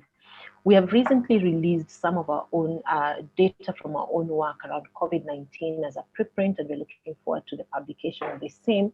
And we're looking at the clinical characteristics of COVID-19 patients. And I'll just show you one of the tables that we have in this paper. And it was looking at patients who had underlying comorbidities. And the third column here shows those who did well versus those who died. And we looked at cardiovascular disease, diabetes, HIV, cancer, and chronic kidney disease. And just to look at HIV, there was really no significant difference in mortality in those who had HIV versus those who did not have HIV. So again, from our own data, we do not seem to show higher mortality or higher severe outcomes for COVID in patients who have HIV. A few other studies, again, have been released that didn't necessarily show an increased susceptibility of HIV patients to COVID or increased outcome severity. The question about whether being on antiretroviral therapy affects outcome is still not very clear. We have seen patients on antiretroviral therapy come with COVID. So I want to share with you some of the clinical trials we are doing on HIV and the impact that the COVID-19 season has had on some of the clinical research work that we're doing. So one particular large clinical trial that I'm heading, and it's really about switching patients who have been on HIV treatment experience to different regimens to look at whether we can get safer, simpler regimens for patients for their HIV care. So almost all our patients are on second-line treatment in Kenya are on this regimen that we call protease inhibitors. But these particular drugs have several challenges. One, a very high pill burden. Patients may not tolerate them very well. Often they may have significant adverse drug effects, and they're more expensive for the country. And more recently, we've had a new drug called dolutegravir that seems to be superior to these drugs when used as first-line agents. And our question really was, if we use it as a second-line agent, will patients continue to do as well as they did while on this protease inhibitor? And we're really just evaluating the efficacy and safety of this regimen. So this is a multi-center trial. We're conducting it at 4 centers in Kenya. We call it the 2SD trial. It's a randomized controlled trial, and we're looking at non-inferiority. And what we do is we're looking at several patients, several hundred patients, and randomizing them either to this new drug or to continue with their current protease inhibitor. And we look at outcomes at week 24 when we conduct an interim analysis, and at week 48 when we have the final analysis. So when we started enrollment, and we started enrollment in January, the blue line sort of reflects what our expected recruitment was. But come March, just at the end of the second month, beginning of the third month, COVID came in. We'd started very well, enrolled patients very rapidly. But come March, when COVID came in, everybody was scared. People stayed home. There were a lot of restrictions around travel, and it was very difficult to enroll patients, and especially to, supervise patient care and enrollment at 4 different sites in the country. So there was a significant slowing of our enrollment. We have now completed enrollment as of September. It took us 3 months longer than we initially intended.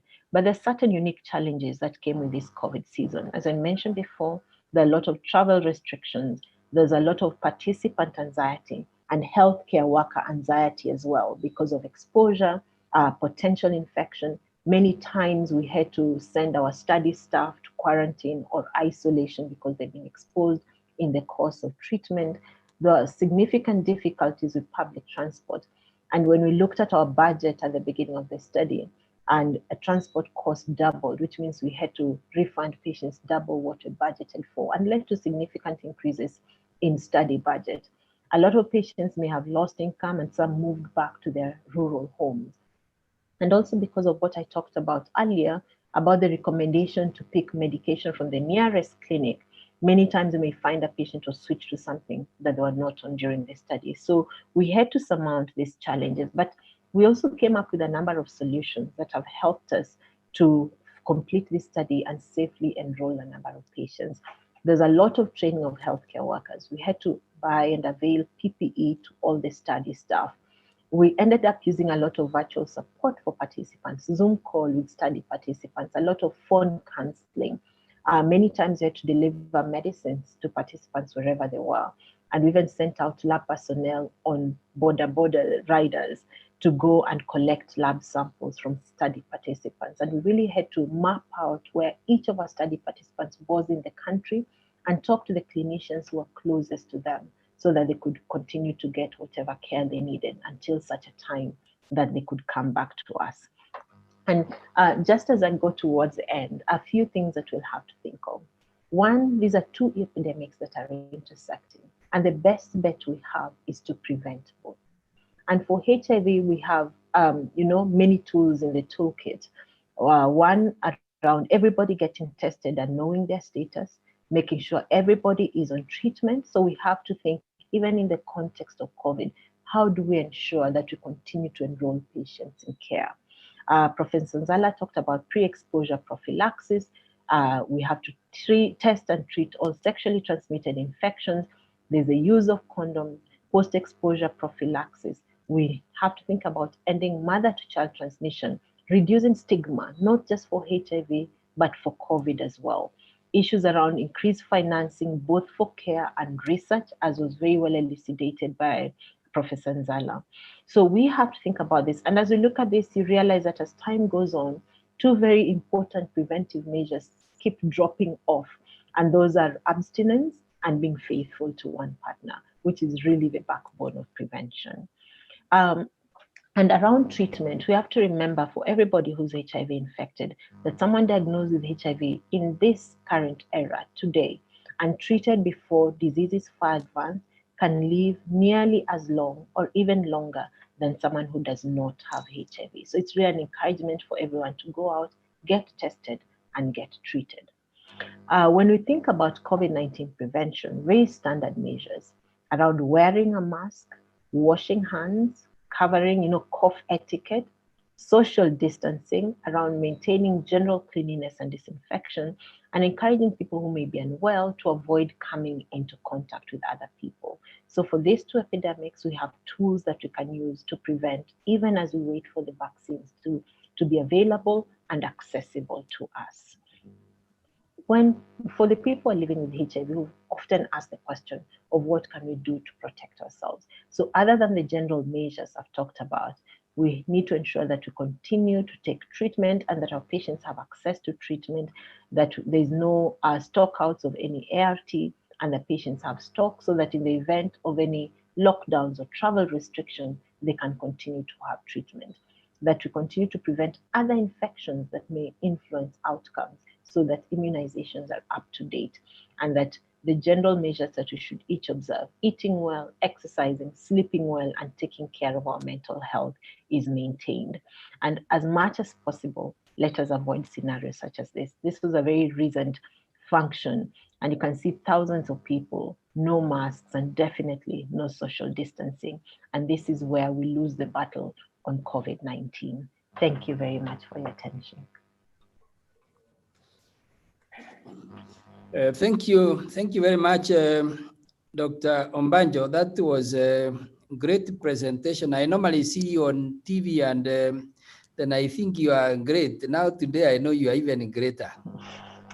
And it's interesting. You and Professor Anzala actually have a lot of input in terms of indefatigable efforts in getting somewhere. I wanted to note that you are like freedom fighters, because freedom fighters do not know exactly when they are going to win or even to lose, but they keep resilience and encourage. So I don't know how better I can thank you. My proposal is that since my compliments alone will not be adequate when the Vice Chancellor has been sitting with us all through, I want to request the Vice Chancellor to make a few, his capping remarks. I think that will be the best way to encourage you and Professor Anzala to tell us this time next year whether we shall be free or we will need more of behavior change, because you have put emphasis on behavior change. Let me request Vice Chancellor, Professor Kiama, please to, I want you to, it's important you give us a few remarks before we can get a vote of thanks. Vice Chancellor, please.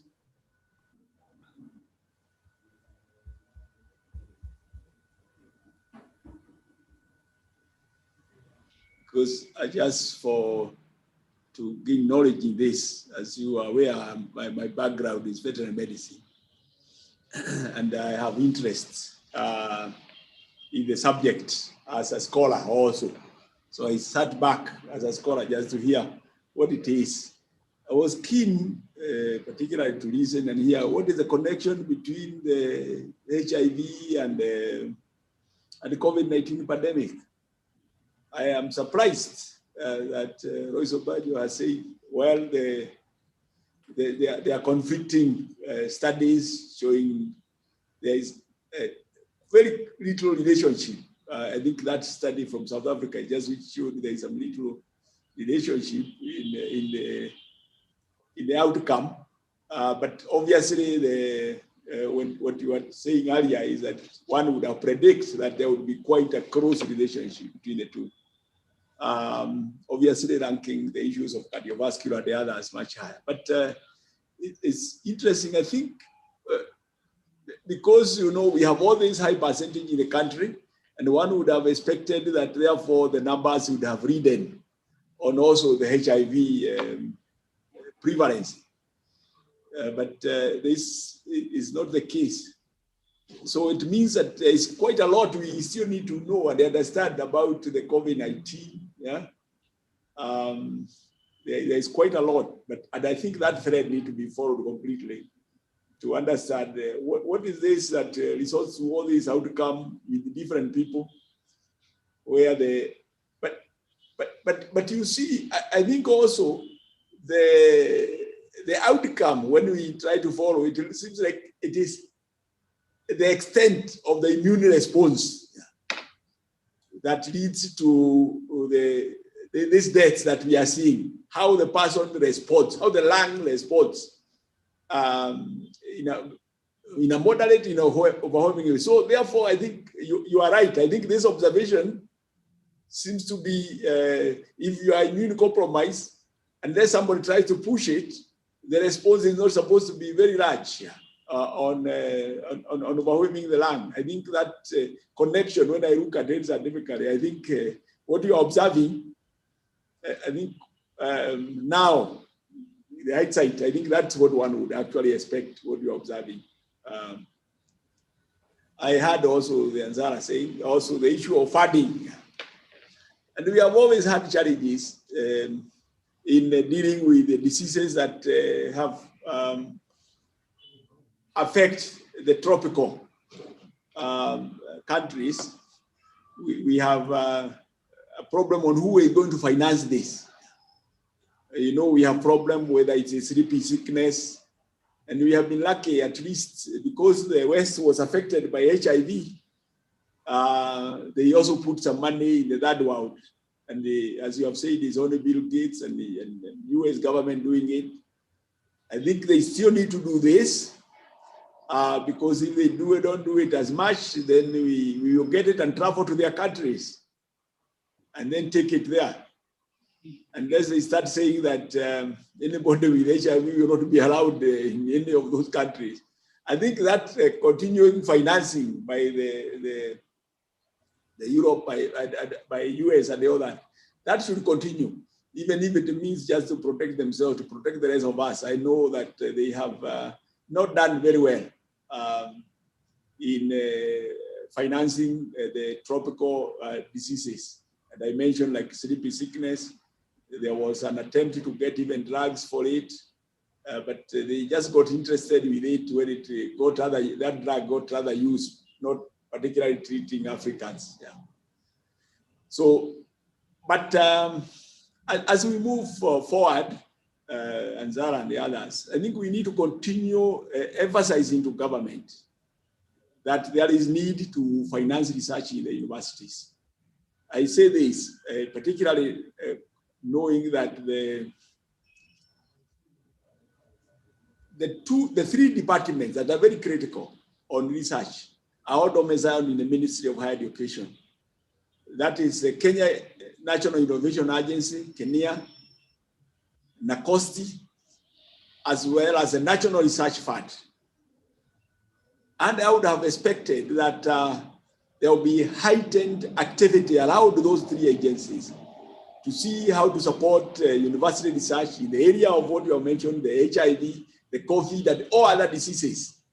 But it seems like the ministry is sacked by the issue of basic education, primary education, and TVET.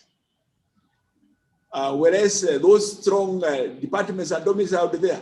We need to continue making a case that the university need to be seen in the context of those other three agencies. And they all need to work together in a networked way so that the energies and the resource in the university is properly streamlined to solve our Kenyan problems. Seeing higher education research, seeing the Kenya, seeing the NACOSTI and National Research Fund. Those should work arm in arm and ensure that the university is not only funded for access, when we talk about differentiated in the course, but it is also funded for output of research, which is also our core mandate. And the Ministry of Education, we need to continuously engage them to ensure that those three agencies are completely aligned to us, and therefore government would see the need and they would also try to provide money. I went to one meeting recently where they said they had gone up to about 3.6 billion for National Research Fund. It has gone down to about 300 million or less. It has been going down instead of going up. Yeah. Because I think we have to take a responsibility also as a country to provide the necessary research data to support the health of our people. So I think the two papers are very, very relevant to the theme for the day. And I want to thank the two researchers, therefore, for finding time to share with us that knowledge. Asante, Professor Jero.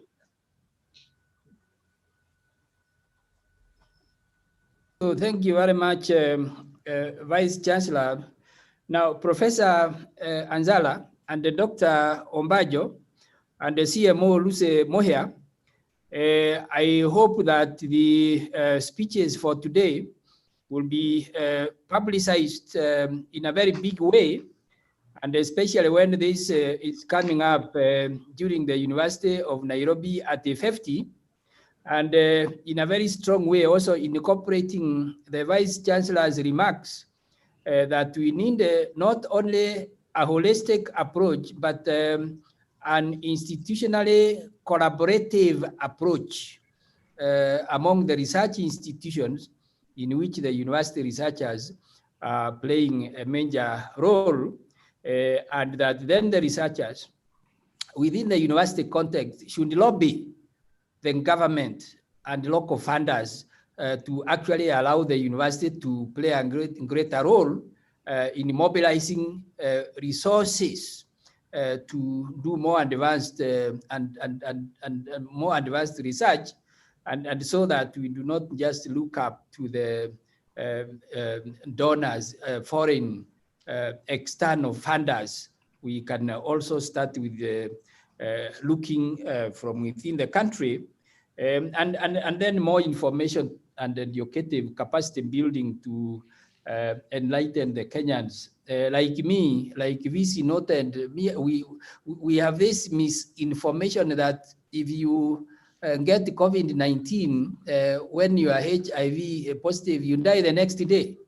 So many Kenyans think like that, and I am one of the so I think that correlation you need to articulate, and perhaps so that the blame does not squarely go to the HIV AIDS, but also the other underlying factors which are intervening. But you still make a good point that behavior change is cardinal in all this.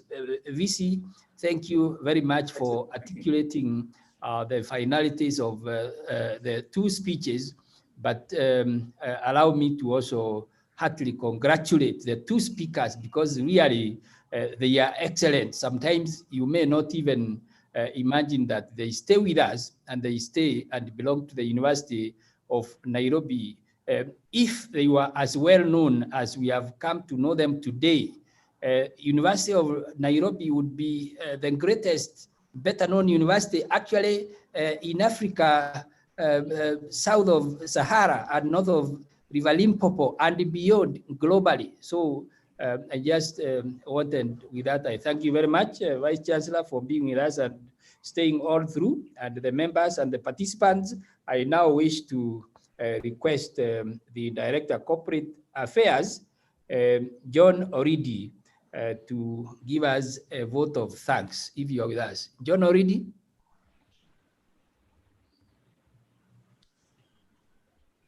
John Oridi?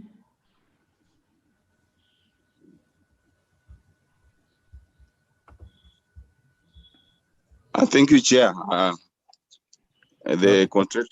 Thank you, Chair, for giving me the opportunity to move a vote of thanks to all our stakeholders, both internal and external, who have attended this particular webinar when we are celebrating the World's AIDS Day.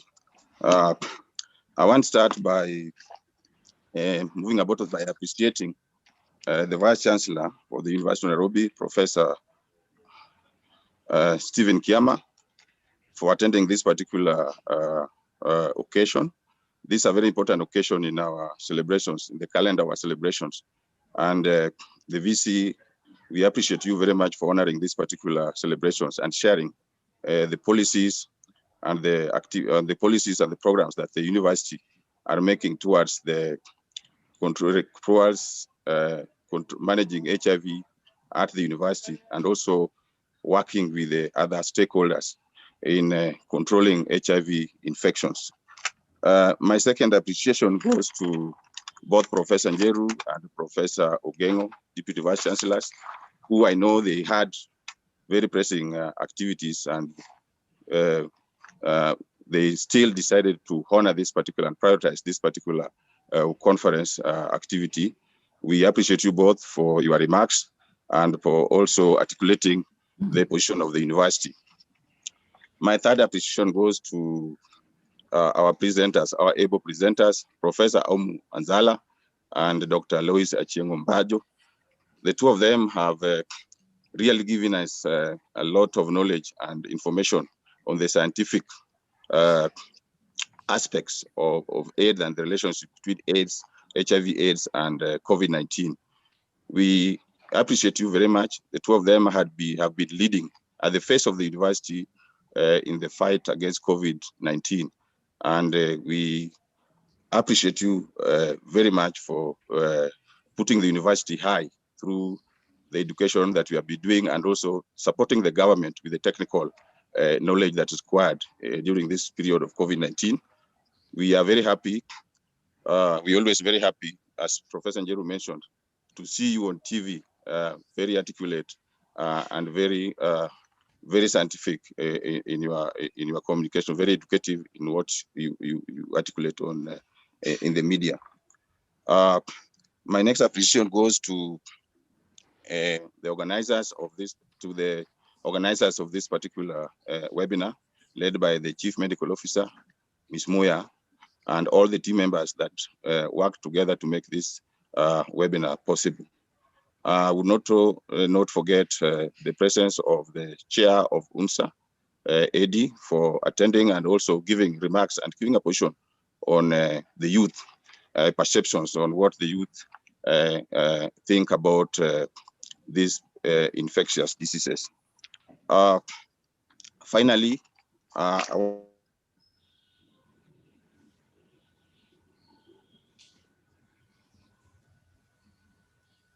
I'd like to thank everybody who attended this particular webinar, all the participants. And for any other reason I've not mentioned you and you played a role and also attended, please count yourself that I've thanked you through the vote of thanks that I've moved. Thank you, Professor Njeru. John Orindi, for that brief vote of thanks. And now I wish to go back to Father Kaigwa for the final prayer in incorporating and putting together what we have gone through and the expectations so that we can achieve more after today. Father Kaigwa, if you are still with us, can you please give us the closing prayer? Father Kaigwa? Yes, Professor Njeru, I have been in the meeting through and through, and also appreciate the two presenters and ask God to continue blessing them, that they may advance in science, as well as we thank God in his love for us. So let us conclude with the word of prayer. In the name of the Father, Son, and the Holy Spirit, amen. Almighty God and our Father, we prayed at the beginning of this sharing that you may guide the discussions, and through those you have appointed, Professor Anzala and Dr. Louise Acien, in their knowledge and experience, we are now inspired as we celebrate this day. As a University of Global Excellence, you give us a platform to participate in the diversity that forms the global community and in the contributions there would be to make humanity live better. Now, having inspired us through this, send us out to witness your love as we care and feel for those who suffer, and give to us the strength and courage to inspire especially our young people to keep to your word and in good behavior be guarded away from the virus that causes AIDS.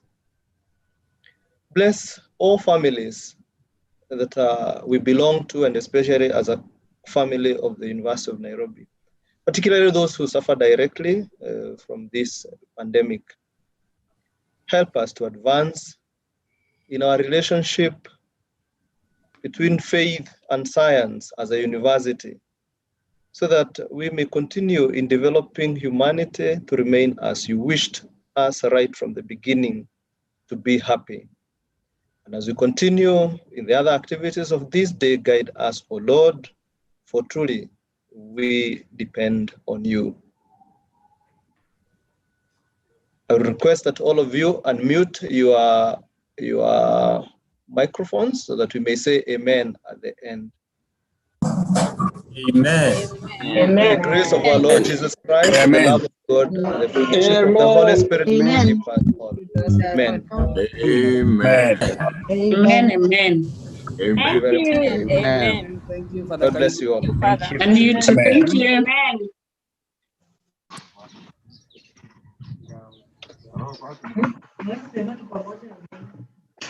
Wengine wanakawia. Jesus.